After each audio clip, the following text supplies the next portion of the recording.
Antes, insanamente, hemos hablado un par de veces sobre la situación en la que uno recibe un diagnóstico difícil. Puede ser efectivamente muy abrumador, no solo para quien lo recibe, sino también para el entorno de esa persona. Y también culturalmente hay ciertos diagnósticos que recibimos mejor que otros. Por lo mismo, para que esto no sea además un problema arriba del diagnóstico, o sea, que el dolor, que la angustia, que el mismo abrumamiento no complique el diagnóstico. Justamente queremos hablar hoy con Carolina del Real, activista, autora del libro Tengo VIH, pero una persona que además ha abierto de manera muy generosa su experiencia justamente para ayudar a acompañar a otros. Muchas gracias por estar aquí. Gracias. Qué linda introducción. Oye, quería partir por ese lado porque yo creo que lo primero que sorprende mucho cuando uno te conoce es eso, es la determinación de decir, mira, yo podría vivirme esto de una manera, pero elijo vivirlo de esta otra porque quiero que más personas sepan que pueden contar con algún tipo de herramienta, porque quiero derribar tabúes, porque me quiero mover hacia... ¿Por qué tomas una decisión así? Tan, generosa con el mundo en el momento en el que tú recibes tu propio diagnóstico y tienes tu propia experiencia.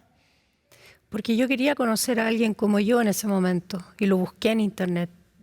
Conversar con alguien y preguntarle si, por ejemplo, era verdad que la grasa se me iba a distribuir de maneras extrañas en el cuerpo y podía aparecerme la cara hinchada con una grasa que no me corresponde, que eran efectos secundarios de los tratamientos, pero en los años 80. Entonces, todos esos miedos que yo tenía, los quería conversar con alguien que viviera con VIH y no lo encontré.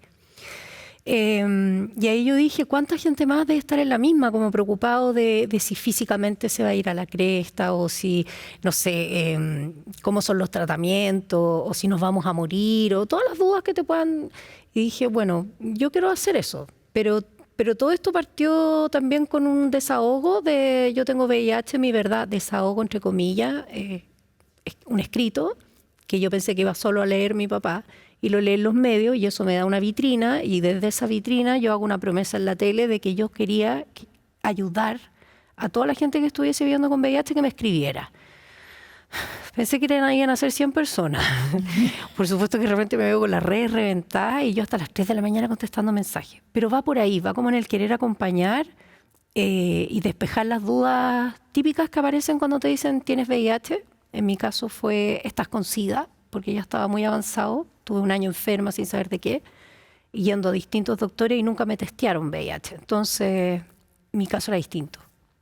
Pero eso es ganas de, como dices tú, de verdad de ayudar. Ahora estas palabras que la generosidad, que todo eso fue un instinto, fue un impulso, fue... Claro, pero es de hecho un acto generoso, más allá de que no haya sido tu propósito, digamos.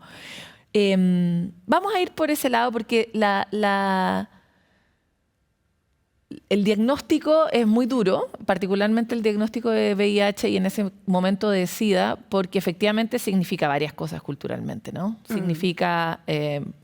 chuta, me puedo morir, particularmente en esa época, ¿no? Hoy día ya la cosa ha cambiado bastante, que es algo que también le pasa a los pacientes, por ejemplo, con cáncer, que ese diagnóstico casi siempre significa eso cuando uno lo escucha, ¿no? Pero también dice algo de ti en esta sociedad chilena donde todo se supone que dice algo de uno. Entonces me encantaría saber cuáles fueron tus dolores emocionales de salud mental en el momento en el que tuviste el diagnóstico, como ayudar a entender de dónde venían esos orígenes. ¿Cachai? Mira, como mi historia sexoafectiva no era muy amplia, primero yo sabía que esto tenía que venir de 3 personas. Yo tenía mis sospechas, digamos, de dónde podía venir, estas 3 últimas parejas.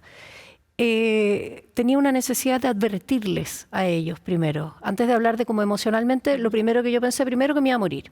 Obvio, porque además estaba muy grave. Entonces, bueno, hasta que lleguemos a morir, me despejan esa duda y mi segunda inquietud fue avisarle a mis ex para que no pasaran por lo mismo que me estaba pasando a mí en ese momento, que era trasladarme de urgencias a una UCI para intubarme y todo lo que vino después y qué sé yo.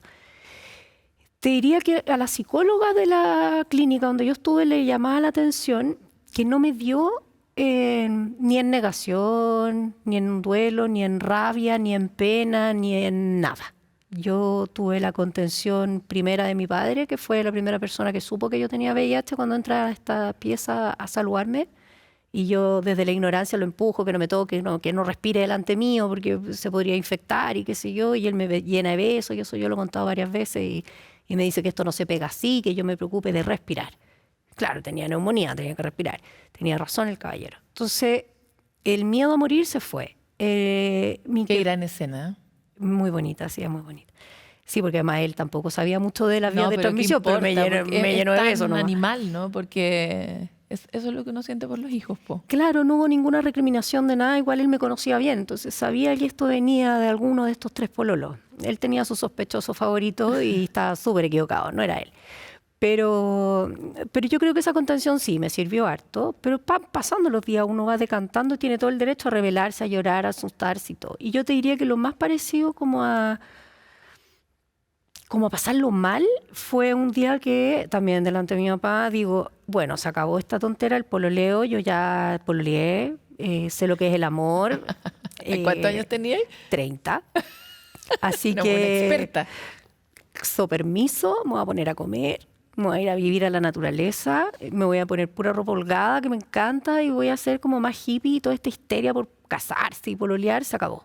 Porque además el tipo de hombre que a mí me gusta ya no me va a valorar como antes. Eso lo dije y lo dije en voz alta y lo dije delante de este caballero, mi padre. Que por supuesto me mira con sus gestos y muecas particulares como queriendo reírse un poco de la brutalidad que estaba escuchando y me dice, mira, yo te aseguro que tú no solo vas a rehacer tu vida, sino que ahora vas a tener mejores compañeros que antes. Porque el VIH va a ser un filtro muy importante para ver quién vale la pena que esté a tu lado y quién no. Tal cual. Y te diría que ya saliendo de la clínica, cuando ya no me veía tan débil, recibo una invitación a salir y acepté y nos dimos besos y él sabiendo que yo tenía VIH. Y a mí el tipo no me gustaba, pero yo quería practicar, digamos, cómo se siente decirle a alguien en un restaurante, tengo VIH, ¿qué va a hacer? ¿Se va a parar y se va a ir? ¿Me va a dejar tirada? No sé, pues. Y me fue súper bien, pues. Entonces él me empieza a preguntar sobre la condición y cómo vivo y cómo se hace para rehacer tu vida, tener hijos, y hacerme preguntas técnicas del VIH. Lo eduqué, nos dimos besos y de ahí nunca más supe de él. Y me di cuenta que no supe más porque yo no quise más, digo. Y ahí me di cuenta que el control lo tenía yo, que la información que yo manejaba de lo que sí es y no es el VIH me podía abrir puertas sentimentales todas las veces que yo quisiera. Y así ha sido. Entonces ese pequeño bajón, como que ni siquiera fue bajón, fue qué rico, me voy a dedicar a comer y voy a ser como hippie allá en el santuario de la naturaleza y se acabaron el tema de los hombres, ni siquiera fue. Así que no, para mí fue una respuesta. De verdad, estar enferma todo un año de distintas cosas, donde ya creen que te echaron brujería, es mucho más agotador que te digan ya, 1, 2, 3, esto es esto, y te tiene un tratamiento. Y si tú haces caso al tratamiento, no solo no te vas a morir. Oye, y ya, pero la sospecha de que te ibas a morir, ¿cuándo se te fue? Cuando ya me empiezan a trasladar de la UCI a intermedio. Ahí tuviste ya, Safé. O sea, es que el cuadro en el que estábamos me podía matar. Era muy grave. Era muy grave, claro. Entonces, cuando ese cuadro empieza a bajar, estaba esta posibilidad de que yo saliera viva. Ahora, no era un tema mío, era un tema de los médicos. Claro. Que decían, no, si es que de esta noche no pasa, porque estaba demasiado grave. Entonces, sí, cuando ya empecé a notar que me iba a mejorar, empecé a pedir mis colonias, mis esmaltes de uñas, mi gloss. No, por supuesto, el kinesiólogo era estupendo, así que cada vez que él llegaba me pillaba de gloss, de pelo para el lado, todo estupendo, así con el... Y yo ya empecé a jugar en la clínica, ya empecé a encontrarle la alegría y a escuchar historias de otra gente, de las enfermeras. Y ahí en ese cotorreo me di cuenta que no era el hoyo el queque, que lo que me estaba pasando a mí yo no era la más grave de la clínica y que además tenía la fortuna no solo de tener una familia que me respaldaba, sino que solo tenía 29, 30 años, o sea, tenía toda una vida por delante para después ver qué hacer. En ese minuto había que respirar nomás. Hay algo muy bonito que se deduce de la historia que cuentas, y es que tú tienes una comunidad que te quiere y que te cuida, que en este caso fue muy, muy liderada por tu padre, pero tu familia en el fondo. Y me encantaría saber cuáles han sido tus reflexiones en torno a eso después, en todo este tiempo, sobre la diferencia entre tener a alguien que te quiere y te valora y te cuida y no cuando uno enfrenta un diagnóstico de estas características? A ver, creo que de repente, claro, nosotros idealizamos la familia y decimos, no, es que la familia y yo soy muy pro familia y siempre en la familia debería Sí, estar puede la no gente. ser tu familia, pero alguien. Claro, alguien. ¿Qué tan mal puedes haber hecho todo como para que nadie te quiera? Ahora, tus expectativas de cómo quieres que te quieran es otro tema. Pero probablemente hasta una enfermera puede ser tu gran red de apoyo. Cuando te toque ir a retirarle un medicamento, puedes encerrarte a conversar con esa enfermera en particular que te da la fuerza. De toda la gente que a mí me ha escrito en mis redes para contarme su historia, no están sin amor. Lo que pasa es que muchos están en la clandestinidad, pero con su diagnóstico, no están contando que tienen VIH, pero tienen madres cariñosas, padres cariñosos. Otros que han comentado su diagnóstico y han tenido esta acogida un poco desde la ignorancia o la desinformación del miedo del entorno, como de te vas a morir, nos están poniendo en riesgo y todo. Pero a ver, sí, claro, ayuda mucho más tener contención que no tenerla. Pero si no la tuvieses, yo igual invitaría a la gente a abrirse. Porque la puedes encontrar en otro lugar. En ti misma, en amigos nuevos, en gente que vive con VIH, en un médico de cabecera que te dé la confianza y que te genere ese lazo. Yo creo que los lazos se generan a veces, incluso arriba de un metro, tú conoces a una persona que termina siendo importante. Es que iba justamente al rol que tiene la comunidad, porque tú, algo que dijiste al inicio, es esta idea de yo me sentía sola, yo quería hablar con alguien que me dijera algo y que me... Pero alguien especialista en VIH que me dijera, no, esto de la grasa mal distribuida ya no existe. Esa persona, claro, no te lo planteo porque nos ha pasado, pues, sanamente vemos muchas situaciones de muchas personas distintas y nos hemos dado cuenta que, por ejemplo, para las personas que tienen bipolaridad, el momento en que se encuentran con una comunidad de personas con bipolaridad les cambia la vida. Y lo mismo alguien que tiene TEA. Entonces, como que vivir el mundo desde tener un círculo que te contenga es muy diferente. Absolutamente, sí, ¿no? Y como sociedad hay que tratar de ser lo más amorosos, empáticos también. O sea, esa frase de sé amable, nunca sabes la batalla que está luchando el otro, es tan real. Y uno ve en la calle como la gente nos equivocamos y andamos muy apurados y de repente somos avasalladores con una persona que está al lado que a lo mejor viene de enterrar un hijo. O sea, yo de repente por eso digo, es gratis ser amable, es gratis. Pero no lo cultivamos. No, pero mientras más agentes de cambio haya, puede ser que el día de mañana una persona que está con un diagnóstico complejo se sienta más acompañado por una sociedad más informada, por ejemplo, una sociedad más cariñosa, más amorosa, que vea a la persona y no lo que tiene, ni cómo se ve, ni cómo se llama, ni de dónde viene. Porque finalmente, por ejemplo, el VIH es transversal, absolutamente. No distingue gente buena, mala, ni clases sociales, ni nada. No usaste preservativo, estás dentro del grupo de riesgo. Da lo mismo si fue con una pura persona, si fue con dos, no importa. Entonces, sí, yo soy una persona que trata como de muy conciliadora. Bueno, signo cáncer, somos así. Sí, son muy adorables los cánceres.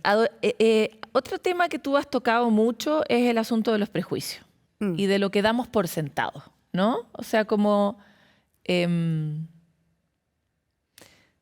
tú eras una persona que poco probablemente debería haber llegado a tener este diagnóstico de acuerdo a los parámetros sociales. Y después dijiste, mi papá creyó que era uno de mis pololos, pero se equivocó completamente, en realidad era el otro. Porque probablemente ese pololo, hemos escuchado conversaciones contigo antes, era justamente, no sé, pues el más carretero, el más loco. Entonces uno dice, loco, entonces probablemente puede... No le digan loco. No, lo que pasa es que se le ocurrió ser rockero y dueño de un bar. Entonces, pero a eso me refiero. Claro, como más bohemio. En cambio, los otros eran como saludables. Así. Entonces, me encantaría avanzar sobre eso, sobre tú también eres una activista antiprejuicio. Sí.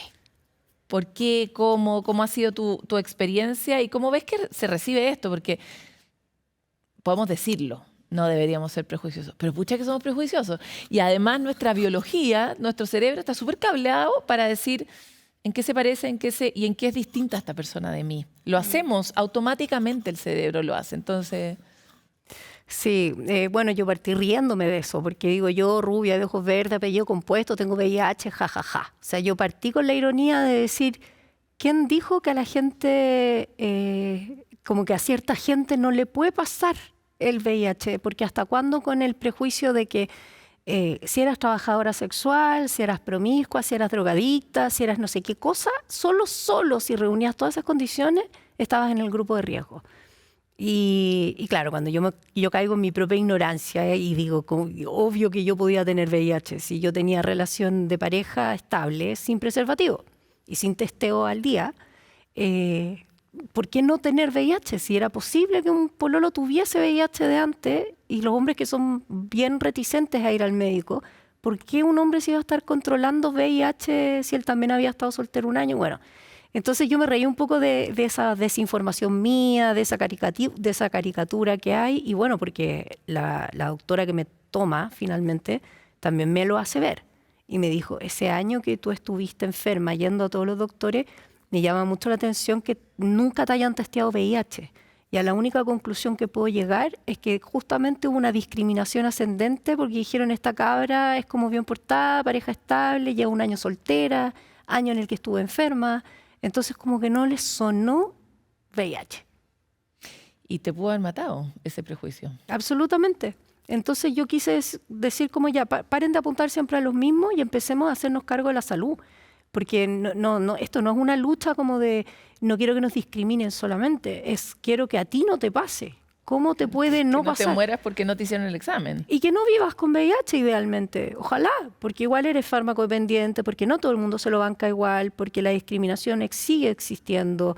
Yo he rehecho mi vida, pero no ha sido tan fácil, así como, ay, sí, todos me amaron. No, a veces el pololo sí, pero la madre no.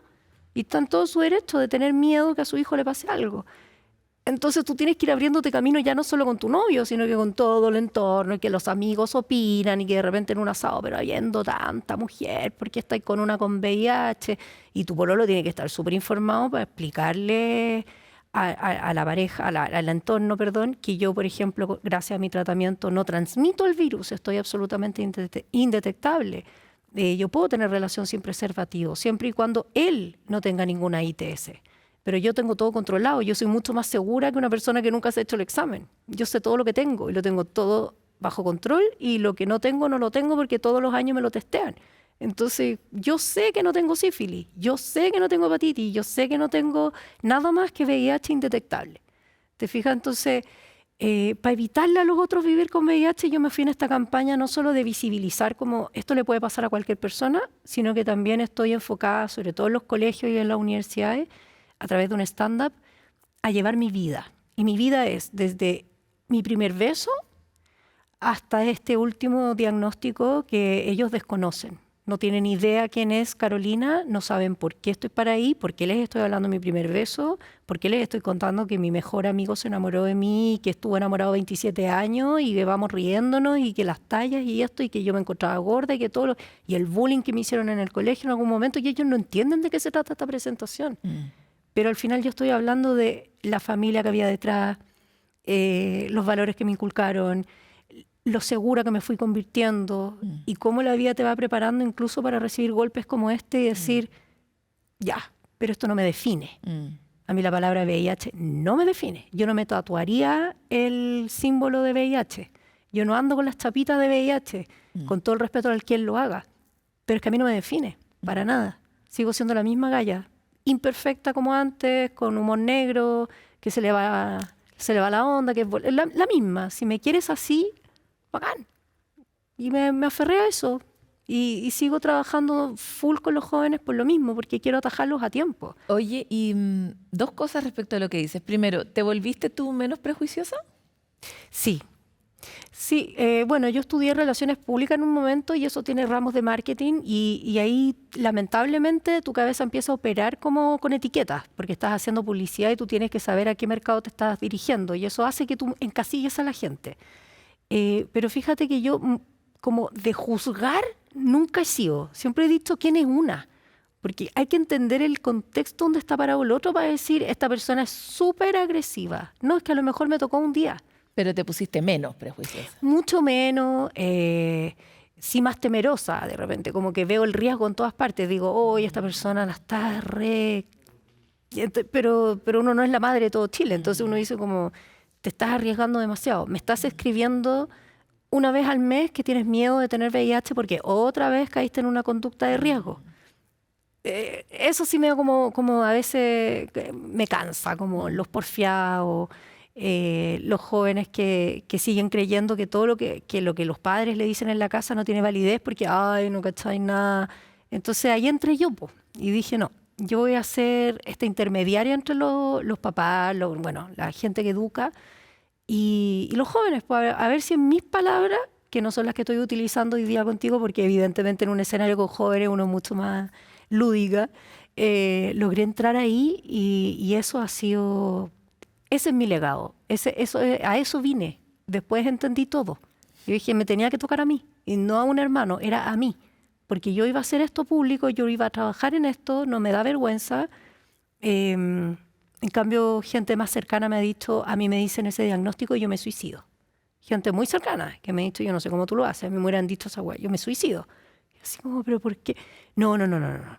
No, andar escondida tomando remedio y con este diagnóstico y no poder rehacer mi vida. Y a pesar de que nos conocemos hace muchos años, siguen pensando igual, que el diagnóstico para ellos es como prefiero morir. Y sí, vivirlo en una confidencialidad, o sea, y yo respeto a la gente que lo vive en confidencialidad, pero no me arrepiento ni un día. Te juro que los días que no puedo más, que no quiero más, que no quiero nada, pero tengo charla, voy y salgo de ahí completamente. Yo digo, todo lo mal que lo pasé esta semana, el viernes tengo una charla, y el viernes renazco, soy otra persona, le encuentro sentido a mi vida y cada charla le vuelve a dar sentido y le vuelve a dar sentido. Genial. Ya, y es un excelente dato que haces esto a través de un stand-up. ¿Cuál es el rol del humor en todo este proceso, en enfrentar el diagnóstico, en llevar la vida, que igual a veces, como contabas, se vuelve difícil? Es que cuando ya le empezáis a coquetear al kinesiólogo en la clínica, yo creo que ya partió. Ya partió. Claro, no, yo a mis amigos de hecho les decía, oye, bueno, querí, o sea, donante de sangre, cuenta conmigo, ¿cachai? Todo, o sea, cualquier problema con el hígado, tú que tomáis tanto, yo te puedo donar, ¿te fijas? Entonces yo misma empecé a relajar a mi ambiente con el humor. Y claro, al principio quedaban como así, o no sé, me cortaba, por ejemplo, para ir sacando mitos. El VIH no se transmite ni por saliva, ni por utilizar los mismos utensilios. Incluso si yo me hago una herida, esa sangre al contacto con el oxígeno mata el virus inmediatamente. Entonces yo me cortaba, por ejemplo, sin querer, porque soy muy buena para cortarme, y perseguía a mi pololo. ¡Ay! Le hacía así o a los amigos. Entonces sí, el humor ha sido fundamental. Y yo creo que eso viene en el ADN. Somos todos buenos para la chacota, en mi familia están las peores desgracias. Y no, pues yo dije, bueno, yo rubia de ojos verdes tengo VIH, jajaja, así que me paré con humor del día 1. Y no, yo te juro, conozco la depresión y el VIH a mí nunca me ha generado depresión. Y solo por eso me quise poner en primera fila para sostener a mucha gente, porque sabía que me lo iba a poder y que esto nunca me iba a cansar y que yo nunca me iba a ver en desmedro de mi propio proceso por querer escuchar a una persona que está en Nicaragua contándome su historia. Yo feliz de escuchar las historias y de orientar. Sí me tomo recreos de repente porque son demasiados mensajes y son conversaciones. No es copiar y pegar respuestas en el fondo, son caso a caso. Pero no, me encanta lo que hago y le encuentro cada vez más y más sentido. Y ahora que mi maestro, que mi compañero en todo esto, que el que me besuqueó con mi diagnóstico y que me dijo esto no se pega así, tú solo preocúpate de respirar, hace 16 días ya no está en este plano. Yo estoy segura que mi papito lindo me va a seguir acompañando en este que es mi legado, pero que ha sido un trabajo absolutamente. Siempre conversamos en mis primeras apariciones televisivas, mis primeras contrataciones en colegio. Yo no sabía cómo se hacía nada, él me iba orientando, pero dejándome ser. Así que ahora viene una nueva era que es trabajar con él, en mi corazón, en todas las audiencias. Nunca se atrevió a ver una charla, excepto una que de hecho se emitió acá también, Inspiradores. Esa él la vio y se emocionó muchísimo, fue muy fuerte para él. Entonces nunca quiso ir a una porque me decía que no se sentía capaz de tanto amor, tanta emoción junta. Y ahora las va a tener que ver todas, po. Y va a estar ahí conmigo, así que el 2025 promete que esta gira sea más mágica de lo que ya ha venido siendo desde el año 2013 que partí. Te quiero agradecer mucho a ti, a tu papá. Te abrazamos en este momento porque también es un momento muy duro para todos, ¿no? Así que muchas gracias por lo que haces, por lo que ayudas al resto. por todo lo que aportas a que la vida de muchos sea más amorosa.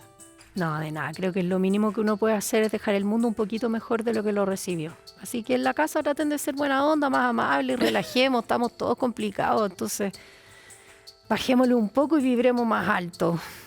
Totalmente en el mismo equipo. Muchas gracias. A ti.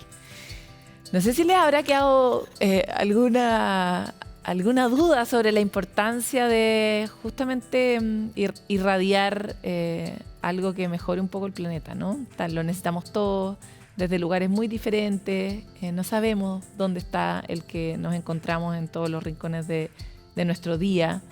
Por lo mismo, mucho más amor, mucho más eso. Simplemente ser un poco más amable, tampoco hay que exagerar, pero ser más amable nos cambiaría tanto la cotidianeidad.